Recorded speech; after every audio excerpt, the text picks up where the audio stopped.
Amis auditeurs, nous retrouvons le père Biagio Virgiti, prêtre corse incardiné à Madagascar et actuellement à la paroisse Bonne Nouvelle à Paris, pour la parole de ce dimanche. Chers amis de votre radio chrétienne, bienvenue pour ce 3e dimanche du carême de l'année A, où nous commençons les évangiles baptismaux qui vont préparer les catéchumènes à la veillée pascale. De l'évangile de Jésus-Christ selon saint Jean. En ce temps-là, Jésus arriva à une ville de Samarie appelée Sychar, près du terrain que Jacob avait donné à son fils Joseph. Là se trouvait le puits de Jacob. Jésus, fatigué par la route, s'était donc assis près de la source. C'était la 6e heure, environ midi. Arrive une femme de Samarie qui venait puiser de l'eau. Jésus lui dit « Donne-moi à boire ». En effet, ses disciples étaient partis à la ville pour acheter des provisions. La Samaritaine lui dit « Comment, toi, un Juif, tu me demandes à boire, à moi, une Samaritaine ?» En effet, les Juifs ne fréquentent pas les Samaritains. Jésus lui répondit « Si tu savais le don de Dieu, et qui est celui qui te dit « Donne-moi à boire » c'est toi qui lui aurais demandé, et il t'aurait donné de l'eau vive. Elle lui répondit « Seigneur, tu n'as rien pour puiser, et le puits est profond. D'où as-tu donc cette eau vive? Serais-tu plus grand que notre père Jacob qui nous a donné ce puits, et qui en a bu lui-même avec ses fils et ses bêtes ?» Jésus lui répondit « Quiconque boit de cette eau aura de nouveau soif. Mais celui qui boira de l'eau que moi je lui donnerai n'aura plus jamais soif. Et l'eau que je lui donnerai deviendra en lui une source d'eau jaillissant pour la vie éternelle. » La femme lui dit « Seigneur, donne-moi de cette eau, que je n'ai plus soif, et que je n'ai plus à venir ici pour puiser. » Jésus lui dit « Va, appelle ton mari et reviens. » La femme répliqua « Je n'ai pas de mari. » Jésus reprit « Tu as raison de dire que tu n'as pas de mari. Des maris, tu en as eu 5. Et celui que tu as maintenant n'est pas ton mari. Là, tu dis vrai. » La femme lui dit « Seigneur, je vois que tu es un prophète. Eh bien, nos pères ont adoré sur la montagne qui est là. Et vous, les Juifs, vous dites que le lieu où il faut adorer est à Jérusalem. » Jésus lui dit « Femme, crois-moi, l'heure vient où vous n'irez plus ni sur cette montagne ni à Jérusalem pour adorer le Père. Vous, vous adorez ce que vous ne connaissez pas. Nous, nous adorons ce que nous connaissons, car le salut vient des Juifs. Mais l'heure vient, et c'est maintenant, où les vrais adorateurs adoreront le Père en esprit et en vérité. Tels sont les adorateurs que cherche le Père. Dieu est esprit, et ceux qui l'adorent, c'est en esprit et vérité qu'ils doivent l'adorer. La femme lui dit « Je sais qu'il vient le Messie, celui qu'on appelle Christ. Quand il viendra, c'est lui qui nous fera connaître toutes choses. » Jésus lui dit « Je le suis, moi qui te parle. » À ce moment-là, ses disciples arrivèrent. Ils étaient surpris de le voir parler avec une femme. Pourtant, aucun ne lui dit « Que cherches-tu » ou bien « Pourquoi parles-tu avec elle ?» La femme, laissant là sa cruche, revint à la ville et dit aux gens « Venez voir un homme qui m'a dit tout ce que j'ai fait. Ne serait-il pas le Christ ?» Ils sortirent de la ville et ils se dirigeaient vers lui. Entre-temps, les disciples l'appelaient « Rabbi, viens manger. » Mais il répondit « Pour moi, j'ai de quoi manger. C'est une nourriture que vous ne connaissez pas. » Les disciples se disaient entre eux « Quelqu'un lui aurait-il apporté à manger ?» Jésus leur dit « Ma nourriture, c'est de faire la volonté de celui qui m'a envoyé et d'accomplir son œuvre. Ne dites-vous pas encore 4 mois et ce sera la moisson? Eh bien moi je vous dis, levez les yeux et regardez les champs déjà dorés pour la moisson. Dès maintenant, le moissonneur reçoit son salaire, il récolte du fruit pour la vie éternelle, si bien que le semeur se réjouit en même temps que le moissonneur. Il est bien vrai, le dicton, l'un sème, l'autre moissonne. Je vous ai envoyé moissonner ce qui ne vous a coûté aucun effort. D'autres ont fait l'effort et vous en avez bénéficié. Beaucoup de Samaritains de cette ville crurent en Jésus. À cause de la parole de la femme qui rendait ce témoignage, il m'a dit tout ce que j'ai fait. Lorsqu'ils arrivèrent auprès de lui, ils l'invitèrent à demeurer chez eux. Il y demeura 2 jours. Ils furent encore beaucoup plus nombreux à croire à cause de sa parole à lui. Et il disait à la femme, « Ce n'est plus à cause de ce que tu nous as dit que nous croyons. Nous-mêmes, nous l'avons entendu et nous savons que c'est vraiment lui, le Sauveur du monde. »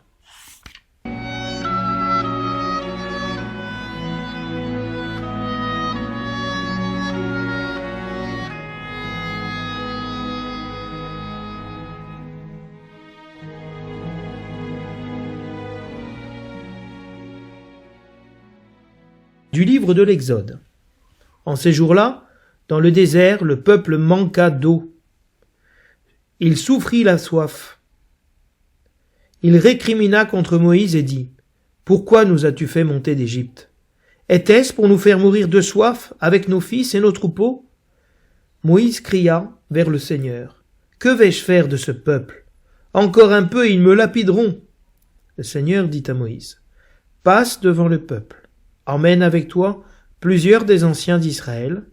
Prends en main le bâton avec lequel tu as frappé le Nil et va. Moi, je serai là, devant toi, sur le rocher du mont Horeb. Tu frapperas le rocher, il en sortira de l'eau et le peuple boira. » Et Moïse fit ainsi sous les yeux des anciens d'Israël. Il donna à ce lieu le nom de Massa, c'est-à-dire épreuve, et Mériba, c'est-à-dire querelle, parce que les fils d'Israël avaient cherché querelle au Seigneur, et parce qu'ils l'avaient mis à l'épreuve en disant « Le Seigneur est-il au milieu de nous, oui ou non ?»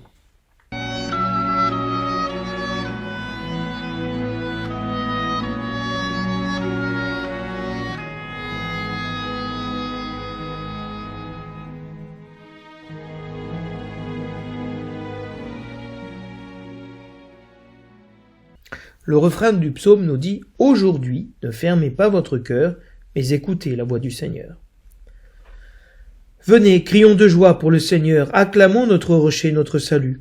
Allons jusqu'à lui en rendant grâce, par nos hymnes de fête, acclamons-le. Entrez, inclinez-vous, prosternez-vous, adorons le Seigneur qui nous a fait. Oui, il est notre Dieu, nous sommes le peuple qu'il conduit. Aujourd'hui écouterez-vous sa parole? Ne fermez pas votre cœur comme au désert, où vos pères m'ont tenté et provoqué, et pourtant ils avaient vu mon exploit. Aujourd'hui, ne fermez pas votre cœur, mais écoutez la voix du Seigneur.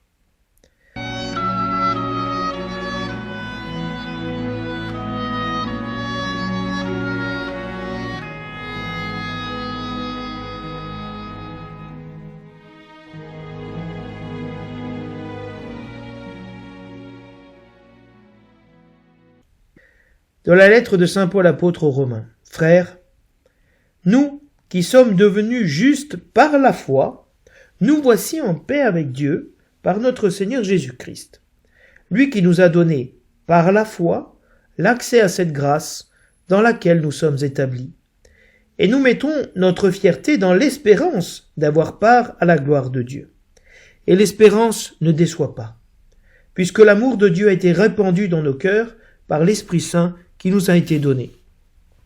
Alors que nous n'étions encore capables de rien, le Christ, au temps fixé par Dieu, est mort pour les impies que nous étions. Accepter de mourir pour un homme juste, c'est déjà difficile. Peut-être quelqu'un s'exposerait-il à mourir pour un homme de bien. Or, la preuve que Dieu nous aime, c'est que le Christ est mort pour nous, alors que nous étions encore pécheurs. Parole du Seigneur.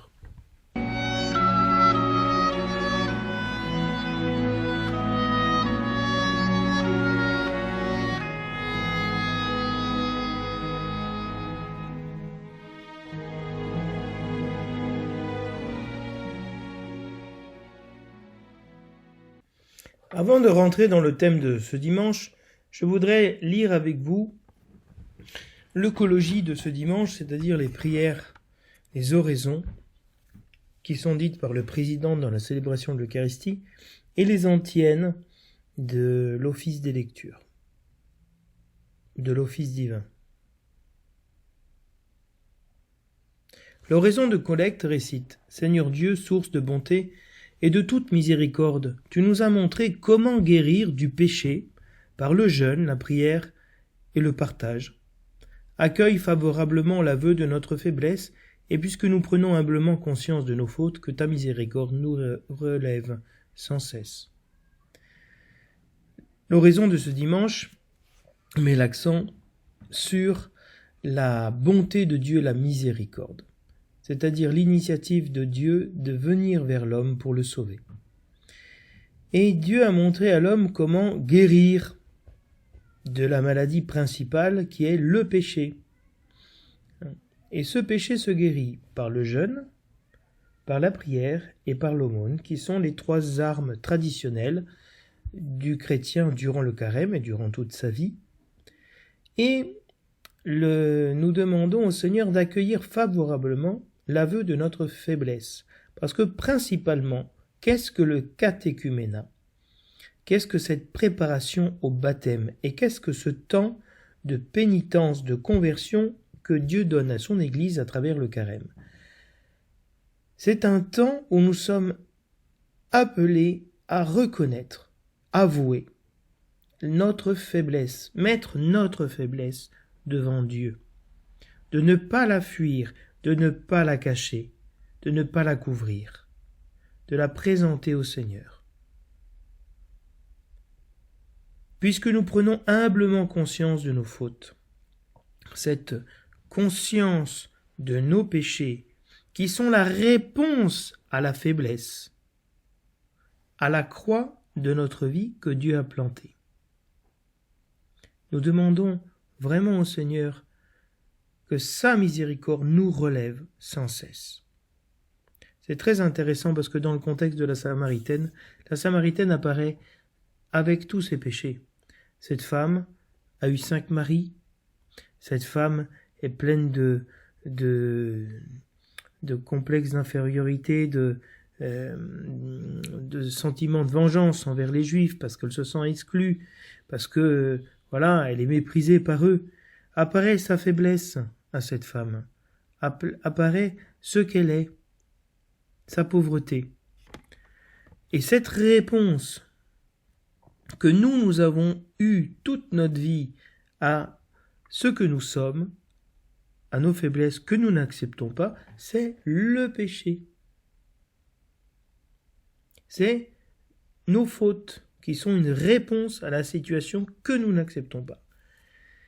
Et donc, dans cette situation, dans ce dimanche, nous demandons au Seigneur de nous relever, d'accueillir favorablement la manière dont nous présentons nos fautes, notre faiblesse, et qu'il nous relève sans cesse. Relever veut dire ressusciter, qu'il nous donne un esprit où nous pouvons être dans nos faiblesses, comme nous le sommes, sans rien cacher et en étant profondément heureux et reconnaissants au Seigneur, parce que dans nos faiblesses, nous reconnaissons que Dieu est vivant et nous sommes aimés par lui. Et cela nous suffit, nous n'avons plus besoin de couvrir nos faiblesses par nos propres fautes. L'embolisme de la préface, qui porte pour titre « La Samaritaine », récite « Quand il demandait à la Samaritaine de lui donner à boire, il lui faisait déjà le don de la foi. De cette foi, il manifesta une telle soif qu'il fit naître en elle le feu de l'amour de Dieu. » Nous avons tout de suite dans cette préface 2 contraires, l'eau et le feu, et qui sont antagonistes, qui s'opposent, et pourtant cette eau et ce feu vont dans l'amour de Dieu brûler et couler vers la même source. Et donc lorsque Jésus-Christ demandait à la Samaritaine « Donne-moi à boire », c'est Jésus-Christ qui prend l'initiative et qui, au lieu d'être dans une situation où c'est lui qui donne, c'est lui le demandeur, parce qu'il épouse déjà la faiblesse de la Samaritaine, la situation pauvre, mendiante d'amour, comme chantait Enrico Macias. Je suis le mendiant de l'amour. Hein, cette femme qui mendie l'amour et qui passe de mari en mari. Hein. Jésus-Christ se fait mendiant pour lui demander à boire. Et en demandant à boire, en demandant qu'il lui soit donné à lui, Jésus fait le don de la foi. Incroyable. Comment est-ce possible que ça soit le pauvre qui, en demandant l'argent à la personne, hein, puisse être lui qui donne alors qu'il est demandeur, alors qu'il est dans le besoin. Dieu seul peut faire ainsi. Et ce que Dieu donne, c'est la foi. Hein, cette expérience que Dieu sauve et que Dieu aime l'homme dans sa faiblesse, qu'il n'a pas à se cacher, parce que Jésus-Christ a assumé toute la faiblesse de l'homme sur la croix. De cette foi que Dieu donne à la Samaritaine, il manifeste une telle soif qu'il fait naître en elle le feu de l'amour de Dieu. Jésus-Christ a tellement soif de cette relation avec la Samaritaine, parce que la foi n'est pas l'ensemble des doctrines seulement, c'est principalement une rencontre, une relation de confiance entre l'homme et Dieu. De cette foi que Jésus donne à la Samaritaine, il a tellement soif de cette relation, de sauver cette femme, d'être un avec cette femme, un avec la faiblesse de cette femme, parce que c'est pour cela qu'il s'est incarné, que face à un tel désir d'union de Jésus-Christ avec la faiblesse de cette femme, cela fait naître en elle un feu ardent de l'amour de Dieu, une réponse aimante, profondément brûlante, ardente, hein, qui la pousse à aller vers Dieu et à évangéliser, comme nous l'entendons tout à l'heure dans l'Évangile. L'antienne d'ouverture récite « J'ai toujours les yeux tournés vers le Seigneur, il tirera mes pieds du filet, regarde et prends pitié de moi qui suis seul et misérable. » Ici, on comprend la nécessité de crier vers Dieu quand nous sommes dans la faiblesse. Et la deuxième antienne d'ouverture au choix, qui est tirée d'Ézéchiel, est en ligne droite avec le thème de l'eau, et donc cette préparation au baptême. Quand je manifesterai par vous ma sainteté, je vous rassemblerai de tous les pays, dit le Seigneur. C'est ce qu'il fait en rassemblant les Samaritains et les Juifs. Je répandrai sur vous une eau pure et vous serez purifiés de toutes vos souillures. Je mettrai en vous un esprit nouveau. Donc Dieu prend l'initiative de répandre sur nous une eau pure, cette foi qu'il veut donner à la Samaritaine, et qui nous purifie de toutes nos souillures, de tous nos péchés, qui vient épouser notre faiblesse. Et je mettrai en vous un esprit nouveau, parce que si nous avons un esprit nouveau, nous pouvons rester dans une histoire ancienne, dans des blessures anciennes, mais ne plus mourir, avoir un esprit humble. La prière sur les offrandes récite « Par ce sacrifice, Seigneur de bonté, lorsque nous implorons le pardon de nos fautes, accorde-nous d'avoir à cœur de pardonner celles de nos frères. » Nous sommes en ligne droite avec la prière du Notre Père, pardonne-nous nos offenses, comme nous pardonnons aussi. Que véritablement cette rencontre avec Dieu face à nos fautes nous donne de pardonner et d'aimer la faiblesse chez nos frères. L'antienne de communion récite, lorsqu'on proclame l'évangile de la Samaritaine, « L'eau que moi je donnerai, dit le Seigneur, deviendra en celui qui en boira source d'eau jaillissante pour la vie éternelle. » Donc le Seigneur nous donne l'eau vive, qui ici, l'eau est l'image de la foi. La foi devient une source d'eau jaillissante pour la vie éternelle. Que te donne la foi? On nous demande au baptême. Qu'est-ce que tu demandes à l'Église? La foi. Que te donne la foi? La vie éternelle. La prière après la communion récite « Nous avons reçu de toi, Seigneur, un avant-goût des mystères du ciel. » C'est-à-dire, ce que nous avons reçu déjà dans l'Eucharistie à travers la parole, à travers le sacrement de l'Eucharistie, la communion, c'est un avant-goût des mystères du ciel. Dès cette terre, nous sommes rassasiés par le pain venu d'en haut. Nous t'en supplions, donne-nous de mettre en œuvre ce que le sacrement réalise en nous. Nous sommes face à un avant-goût qui déjà anticipe et réalise, nous rassasie d'une fin que nous avons d'être aimés, de nous réaliser, une fin de Dieu, de cette relation avec lui, du salut qu'il nous donne. Et nous demandons à Dieu que ce sacrement réalise en nous ce qu'il est, c'est-à-dire l'oblation de Jésus-Christ dans sa faiblesse pour le salut du monde. Que nous puissions nous aussi nous offrir avec le Seigneur. C'est ce que saint Augustin dit, recevez ce que vous êtes. C'est-à-dire vivez de ce sacrement. La prière sur le peuple, qui est récitée à la fin, dit « Dirige, Seigneur, le cœur de tes fidèles, et dans ta bienveillance donne à ceux qui te servent la grâce d'accomplir la plénitude de tes commandements en demeurant dans l'amour pour toi et pour le prochain. » Parce qu'on peut accomplir les commandements de Dieu sans aucun amour, ni pour Dieu, ni pour le prochain, mais seulement pour nous-mêmes. La liturgie des heures de ce dimanche est propre à ce temps de carême et de pénitence, de conversion et de préparation au baptême. Les antiennes des psaumes des Vêpres récitent « Convertissez-vous, croyez à l'Évangile ». Elle nous replace dans le premier mercredi de carême où nous avons reçu les cendres avec cette phrase qui nous est « Convertissez-vous et croyez à l'Évangile ». La conversion est vraiment le prélude de la foi, de croire à l'Évangile, c'est-à-dire à Jésus-Christ, de cette relation de confiance en Jésus-Christ. Je t'offrirai le sacrifice d'action de grâce, j'invoquerai le nom du Seigneur. Et ici on commence un autre thème de l'évangile de Saint Jean qui est celui du culte véritable, du culte d'action de grâce, sacrifice de louange. Ma vie, nul ne la prend. J'ai le pouvoir de la donner et le pouvoir de la reprendre. Et donc, Jésus-Christ nous invite à donne-moi à boire. Cette eau, je vous la donnerai. Et Jésus-Christ a le pouvoir de donner sa vie et de la reprendre. L'antienne du Magnificat, des premières vêpres, récite « Justifiés par la foi, nous sommes en paix avec Dieu ». Vraiment, la Samaritaine et le chrétien est en paix avec Dieu dans ce dimanche. Il est justifié par cette foi qui croit que Jésus est le Sauveur. L'antienne du psaume invitatoire de l'office divin reprend celui du carême, les yeux fixés sur Jésus-Christ, entrons dans le combat de Dieu. Les antiennes des psaumes de l'office des lectures récitent « Il n'est pas de plus grand amour que de donner sa vie pour ses amis ». Et vous voyez bien combien ce verbe « donner » revient, parce que c'est un des thèmes de ce dimanche, le don.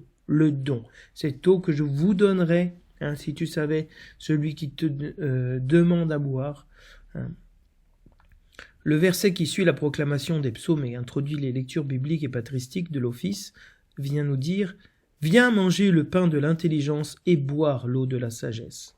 Vraiment, d'avoir soif de Dieu, de la sagesse, du salut, de sa personne. Les antiennes des psaumes des laudes récitent « Plus que la voix des eaux profondes, tes volontés sont vraiment immuables.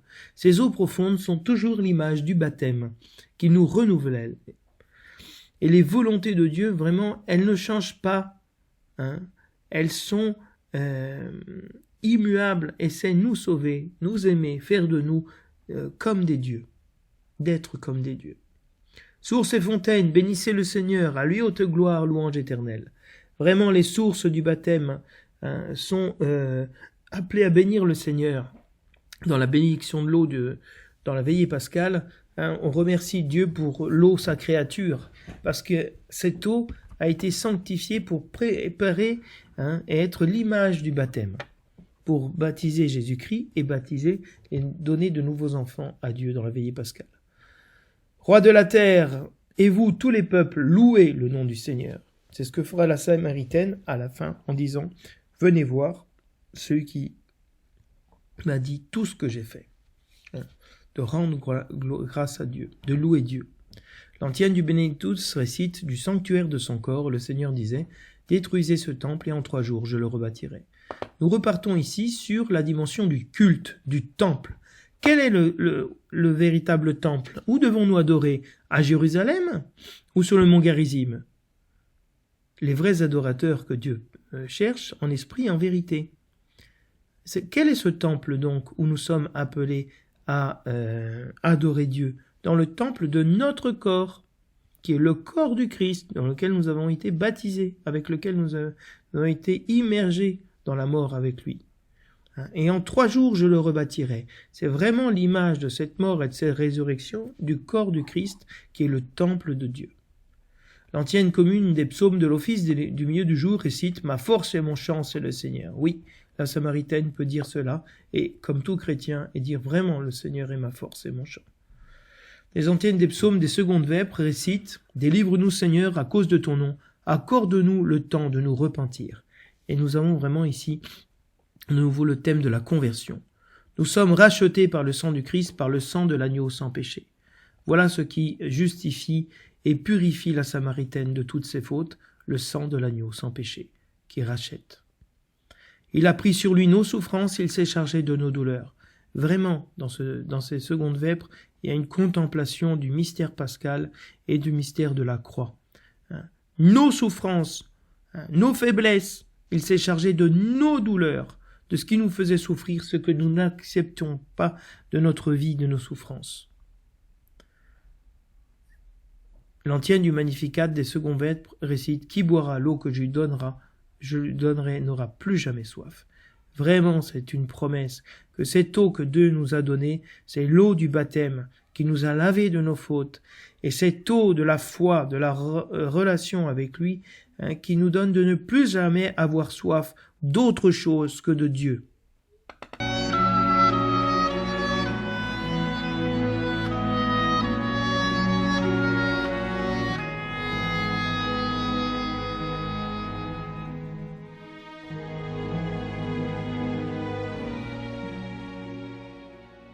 Je voudrais essayer de vous introduire maintenant dans le thème de ce dimanche.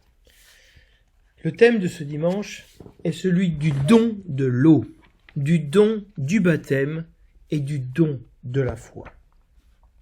L'Église a rétabli dans le cycle A, qui est un cycle catéchuménal de préparation au baptême, et qui est donc l'essence même du christianisme, puisque c'est l'initiation chrétienne qui se termine à travers des scrutins baptismaux, a rétabli cet évangile de la Samaritaine, qui, comme celui de l'aveugle-né la semaine prochaine et de la résurrection de Lazare, faisait partie des 3 évangiles baptismaux qui faisaient partie de ce qu'on appelle le carême johannique, qui était un carême baptismal, et qui étaient les 3 dernières étapes de la préparation au baptême à travers les scrutins. Quelque chose que dit le rituel d'initiation chrétienne des adultes, qui a été ce rituel qui a été préparé au moment du concile pour rétablir le catéchuménat dans l'Église. Il nous dit dans l'introduction au scrutin, puisque ce dimanche, ce sera le premier scrutin baptismal pour les catéchumènes qui seront baptisés dans la nuit pascale. Pour éveiller le désir d'être purifié et racheté par le Christ, il y a 3 scrutins. D'une part, il pénètre l'esprit des catéchumènes du sens du Christ rédempteur qui est l'eau vive, évangile de la Samaritaine, la lumière, évangile de l'aveugle-né, la résurrection et la vie, évangile de la résurrection de Lazare. D'autre part, il leur permettre d'être instruits peu à peu du mystère du péché et de ses conséquences présentes et futures dont le monde entier et tout être humain attend d'être sauvé et libéré. Du premier au dernier scrutin, les futurs baptisés approfondissent leur désir de salut et la découverte de tout ce qui s'y oppose. Vous comprenez bien quelle est la dimension catéchuménale, baptismale, didactique, pédagogique de la liturgie. Et ça a une énorme fraîcheur. Nous voir vraiment que nous sommes dans ce dimanche invités par l'Église à accueillir Jésus-Christ comme l'eau vive, d'éveiller en nous le désir d'être purifié, d'être racheté. Donne-moi de cette eau à boire, que je ne vienne plus puiser ici. D'être instruit peu à peu du mystère du péché, qui est donc de ce mystère de la réponse égarée que nous avons à notre faiblesse, à notre souffrance, à notre croix, et les conséquences présentes et futures du péché dans notre vie. Donc le baptisé approfondit le désir du salut et la découverte de tout ce qui s'oppose au salut. Et c'est pour ça que c'est très important. Beaucoup sont fatigués que dans l'Église on parle du péché, ça suffit de parler du péché. Et pourtant, c'est ce qui nous habite. Et s'il n'y avait pas de péché, il n'y aurait pas de salut. Sinon, de quoi Jésus-Christ viendrait-il nous sauver? Heureuse faute qui nous valut pareil Rédempteur. Et je vous lis ce que dit dans la prière d'exorcisme le rituel. Dieu qui a envoyé ton Fils pour qu'il soit notre Sauveur, nous te confions ces catéchumènes. Ils sont comme cette femme de Samarie qui voulait puiser de l'eau vive, qu'ils se laissent convertir par la parole du Christ, qu'ils reconnaissent les entraves de leur faiblesse et leurs péchés. Ne permets pas qu'en se fiant à leur seule force, ils soient égarés par la puissance du mauvais, mais délivre-les de l'esprit de mensonge, afin qu'en reconnaissant leurs fautes, ils puissent être purifiés intérieurement et progresser sur la voie du salut. Oui, véritablement, le baptême est une purification de nos péchés, de cette voie mauvaise, des puissances du mal, et nous donne véritablement de nous convertir, d'aller vers Dieu. Pour ça, c'est très important. Dans ce dimanche, mystérieusement, l'Église nous invite aussi à voir notre réalité de péché. On le voit dans la première lecture, à travers les murmures du peuple. Pourquoi nous as-tu fait monter d'Égypte? Était-ce pour nous faire mourir de soif avec nos fils et nos troupeaux? Et Moïse qui s'énerve, que vais-je faire de ce peuple? Cette rébellion, cette épreuve, cette querelle qui est profondément ancrée en nous. Comment Dieu répond à ce cœur endurci, ce cœur de pierre, à ce vieil homme qui est en nous? Dieu frappe le rocher, frappe ce cœur de pierre pour que sorte l'eau vive, et que le peuple puisse être abreuvé. Parce que Dieu nous a aimés quand nous étions pécheurs, quand nous étions obstinés dans le mal. Il n'a pas répondu au mal par le mal, mais il a répondu au mal par le bien, et le bien suprême, qui est le don de l'eau, le don de la vie, le don du pardon. Et donc on voit bien dans cet évangile cette source jaillissante qu'est Jésus-Christ, qui veut donner un sens profond et véritable à la vie de cette femme. Pour ça, le psaume répond à cette première lecture où on voit le cœur endurci du peuple. Aujourd'hui, ne fermez pas votre cœur, mais écoutez la voix du Seigneur. Et en disant cela, en disant pas notre cœur, écoutons la voix du Seigneur, mais écoutez, c'est un appel à la conversion. Et nous le faisons dans cette réponse psalmique de l'Assemblée où nous invitons les autres, qui nous invitent à nous, en chantant « Aujourd'hui, ne fermons pas votre cœur, mais écoutons la voix du Seigneur. » Vraiment que nous puissions écouter sa parole, comme le disait Jésus-Christ dimanche dernier, à travers la voix du Père. « Et moi, si mon Fils, mon bien-aimé, écoutez-le, écoutez-le. » La prière sur ceux qui ont été appelés dans le rituel de l'initiation chrétienne des adultes dira cette prière très belle. « Seigneur Jésus, par un admirable dessein de ta miséricorde, tu as converti le cœur de la Samaritaine, pour qu'elle en vienne adorer le Père en esprit et en vérité. Par ta puissance, délivre à présent des pièges du démon ces catéchumènes qui approchent de la source d'eau vive. Par la force de l'Esprit Saint, convertis leur cœur de sorte qu'avec une foi sincère, agissant par la charité, ils aient la connaissance de ton Père, toi qui règnes pour les siècles des siècles. » Donc vous voyez bien cette importance aussi du culte, qui est un des thèmes secondaires de ce dimanche, où nous voyons vraiment cette nécessité de rendre un culte nouveau à Dieu, qui n'est plus à Jérusalem ou au mont Garizim, qui n'est plus dans un temple, mais dans le temple du corps du Christ, qu'est l'Église, dans le temple de notre vie, de notre histoire. Et saint Paul nous dit que l'amour de Dieu a été répandu dans nos cœurs par l'Esprit Saint qui nous a été donné. Il a été déversé comme l'eau, il s'est répandu comme l'eau, cet Esprit Saint. Il nous a donné par la foi l'accès à cette grâce, parce que c'est un dimanche dans lequel les catéchumènes posent un acte de foi. Je choisis Jésus-Christ, je renonce aux démons. Je renonce à Satan et à toutes ses œuvres, à toutes ses pompes. Je renonce à l'idolâtrie pour choisir Jésus-Christ. Et cette espérance d'avoir part à la gloire de Dieu, nous dit Paul, ne déçoit pas. Pourquoi nous sommes... elle ne peut pas nous décevoir parce que déjà l'amour a été répandu dans nos cœurs à travers l'Esprit Saint. Nous pouvons nous aimer, aimer le prochain et surtout aimer Dieu et l'adorer d'un cœur nouveau. Alors que nous étions encore capables de rien, alors que nous étions des pécheurs obstinés dans le mal, à critiquer, à murmurer, rebelles, Jésus-Christ est mort pour les impies que nous étions, pour les mauvais, pour les méchants, pour les obstinés que nous sommes. Il a accepté de mourir pour nous qui étions injustes. La preuve que Dieu nous aime, c'est que le Christ est mort pour nous, pour que nous, alors que nous étions pécheurs. Jésus-Christ est mort pour la Samaritaine alors qu'elle était pleine de péchés. Jésus-Christ n'a pas considéré comme un trésor jaloux le fait d'être dans la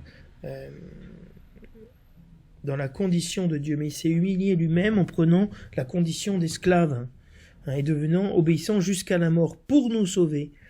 Et donc le Seigneur voudrait faire grandir en nous cette soif de lui. Mon âme a soif de toi, a soif de Dieu, du Dieu vivant.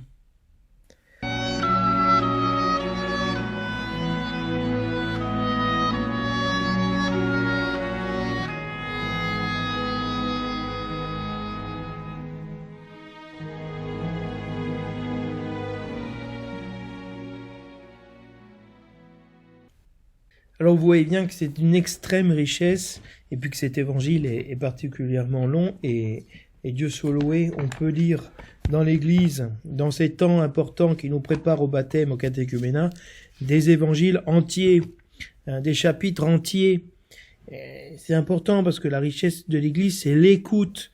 On nous a dit, moi aussi mon fils, mon bien-aimé, écoutez-le. Eh bien, nous écoutons Jésus-Christ parler avec la Samaritaine abondamment. Prenons le temps d'être avec Dieu. L'Eucharistie que Dieu nous donne n'est pas un acte de culte religieux, un rite. Il est plus que ça. Il est la rencontre avec le Dieu vivant. Autour du puits, autour du baptistère, autour du baptême, et autour de l'Eucharistie, de la table de l'Eucharistie où sera versé non plus l'eau, mais le sang du Christ pour nous. Et Jésus-Christ va aux confins de la Judée, de la Samarie, la ville de Sychar. Donc c'est un terrain qui était donné à Jacob, où se trouvaient les puits de Jacob. Cet endroit existe encore aujourd'hui. Il y a une église orthodoxe sur ce puits à Sychar. Et Jésus, fatigué par la route, s'assit auprès de cette source. La source était en dehors du village, et Jésus est fatigué. Apparaît la faiblesse du Christ. Très, très intéressant. Jésus-Christ s'est fait faible.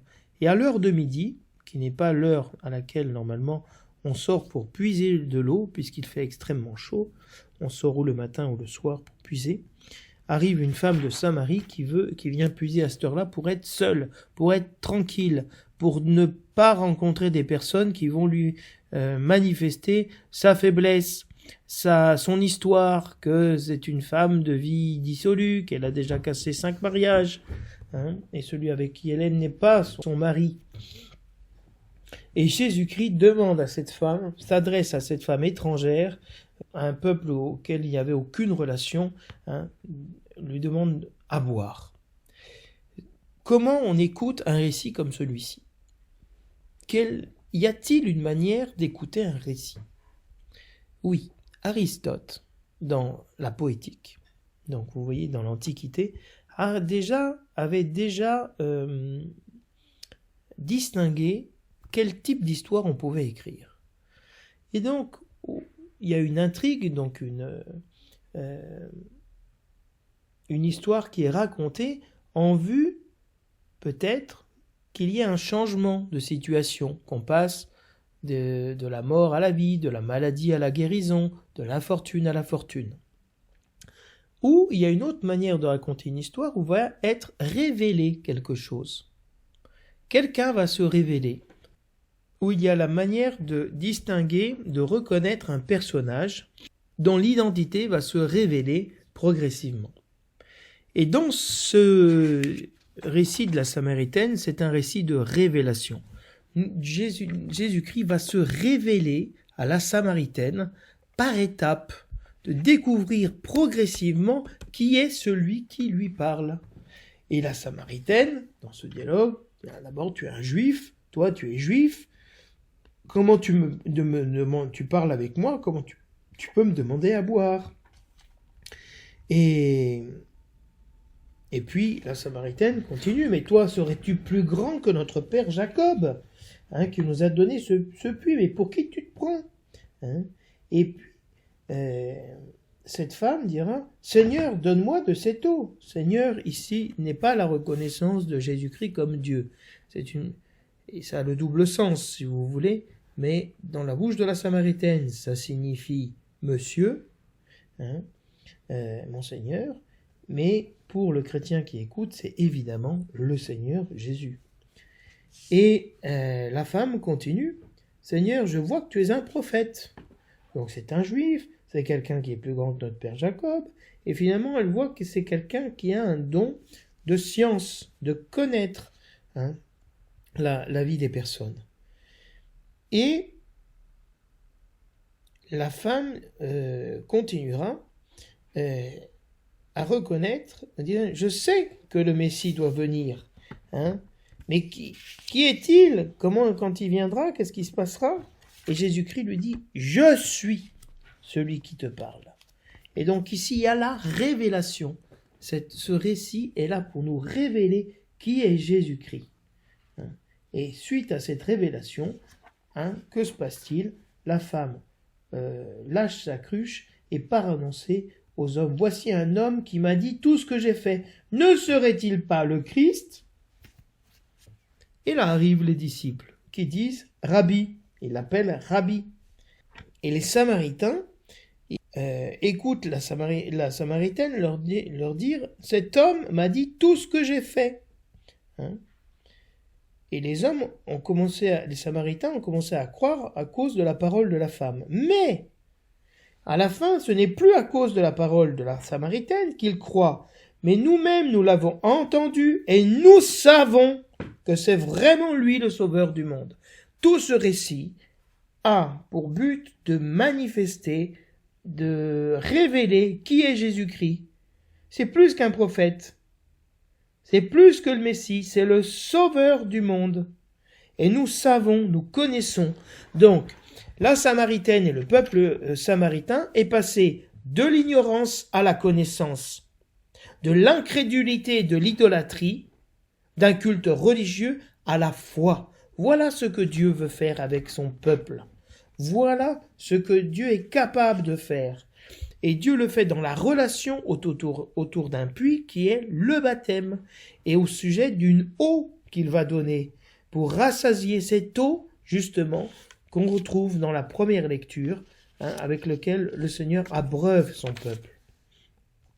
Donc vous voyez bien, c'est très rapide, je m'excuse, il faudrait beaucoup de temps et pour pouvoir rentrer dans la richesse de cette parole. Aussi s'arrêter sur le fait que Jésus-Christ vraiment a soif de cette relation. Il a une nourriture, il mange une nourriture qui n'est pas terrestre, qui est celle de l'évangélisation, c'est-à-dire de sauver les hommes de la mort. Il a déjà mangé Jésus-Christ, parce qu'il a déjà fait la volonté de Dieu qui était de parler et de sauver cette femme. Et Jésus-Christ dit encore 4 mois et ce sera la moisson. C'est un dicton pour se réjouir, c'est pas une fatalité, au contraire, c'est-à-dire allez, encore 4 mois, attendons encore 4 mois et dans 4 mois c'est la moisson, ça veut dire la fête, ça veut dire la joie. Et Jésus-Christ dit non, attention, cette moisson elle est déjà anticipée. Voyez les champs qui blanchissent pour la moisson. Et les Samaritains étaient vêtus de l'aube blanche, du vêtement blanc. Et ils s'approchent de Jésus-Christ. Donc il dit, levez les yeux, regardez la moisson. La moisson, ce sont les Samaritains qui s'approchent. Voilà. Et pour que vous vous réjouissiez avec celui qui sème. Jésus-Christ est le semeur. Et nous sommes les moissonneurs. Mais quel est le but? C'est que le moissonneur se réjouisse avec le semeur, et qu'on puisse récolter du fruit pour la vie éternelle. Quel est ce fruit que nous récoltons? Le fruit de la conversion, de la foi, de l'acceptation de la faiblesse.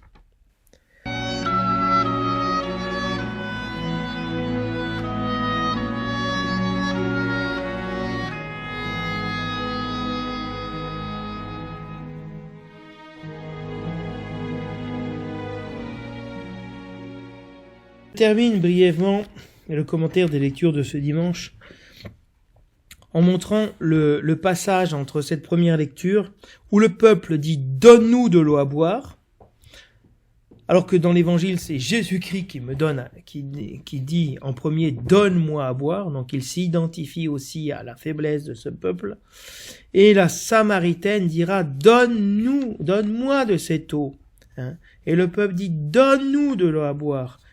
Cette soif que nous avons. Mais le peuple a soif parce qu'il est incapable d'avoir confiance en Dieu. Il est sorti de la terre d'Égypte, il a quitté l'esclavage, il a vu ses ennemis morts sur les bords de la mer, il a vu Dieu le sauver et encore il doute. C'est-à-dire le vieil homme n'est pas encore mort en lui, il n'a pas compris que Dieu l'aime et que Dieu pourvoira et que cette situation de soif sera l'occasion que Dieu se manifeste. Mais non pas pour les faire mourir, mais pour les faire vivre. Et Dieu va donner cette eau, va donner ce que le peuple demande pour répondre à sa souffrance. Dieu n'est pas indifférent à notre souffrance. Et quelle est le clé de lecture est donnée par le dernier verset. On donna à ce lieu le nom de Massa, épreuve, et Mériba, querelle, parce que les fils d'Israël avaient cherché querelle avec Dieu. Ils se bagarrent. On n'est pas content contre Dieu. Il l'avait mis à l'épreuve en disant « Dieu est-il au milieu de nous, oui ou non? Dieu existe, oui ou non ?» Nous mettons Dieu à l'épreuve. Ce que voulait faire le démon à travers Jésus-Christ, mettre Dieu à l'épreuve. Tu ne tenteras pas le Seigneur ton Dieu. Tu ne mettras pas le Seigneur ton Dieu à l'épreuve. C'est-à-dire, tu n'obligeras pas Dieu à intervenir, à agir, à te sauver, à nous sauver de manière miraculeuse. Non, Dieu est capable de faire surgir de cette eau, de frapper le rocher. Au lieu de frapper le peuple, Dieu va frapper le rocher pour que sorte l'eau. Au lieu de frapper le peuple, Dieu a frappé son Fils Jésus-Christ. D'un coup de lance où est sorti le sang et l'eau. C'est lui, le rocher, qui accompagnait son peuple. Et oui, Dieu est au milieu de nous. Immanuel, Dieu est avec nous. Ayez, Asher, ayez. Éché, ayez, Immar. Je suis celui qui sera. Je serai avec toi. Je serai avec mon peuple. Et la réponse du psaume est vraiment de demander au Seigneur et demander à chacun d'entre nous de nous appeler à la conversion, que nous ne fermions pas notre cœur, nous n'endurcissions pas notre cœur, mais que nous écoutions la voix du Seigneur. La voix du Seigneur, dans un autre récit, Dieu dit « parle au rocher », il ne dit pas « frappe ». Et cette parole d'écouter la voix du Seigneur peut briser véritablement notre rocher. Saint Paul, dans l'épître aux Romains, nous invite vraiment à passer à cette foi véritable, d'avoir une confiance, de ne pas mettre Dieu à l'épreuve, que Dieu agit. Parce que si Dieu agit pendant que nous étions des pécheurs, alors que nous étions avec le cœur endurci, combien plus agira-t-il avec nous si nous nous convertissons, si nous acceptions de faire mourir en nous le vieil homme, pour commencer nous aussi à l'image du Christ, à la séquela du Christ, à la suite du Christ, de nous mettre à pouvoir mourir pour des hommes qui sont injustes. Et combien le chrétien est appelé à devenir signe de Jésus-Christ. manifester cette nature nouvelle. Et c'est ce que Dieu fait dans le baptême et ce que Dieu veut renouveler en nous qui avons déjà reçu le baptême.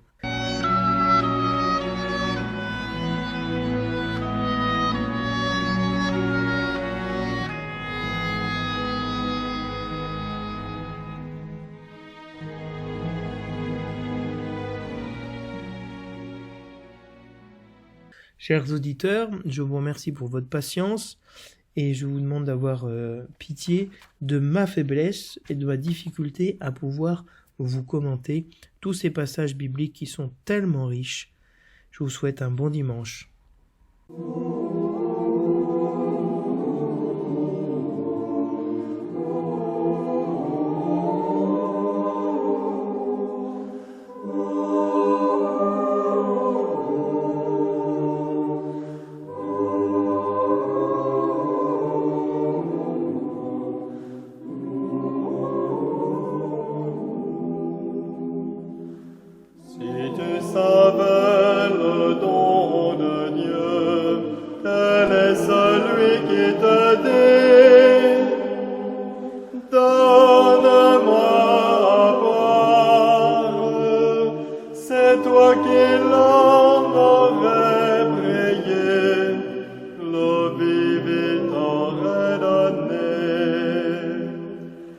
Quiconque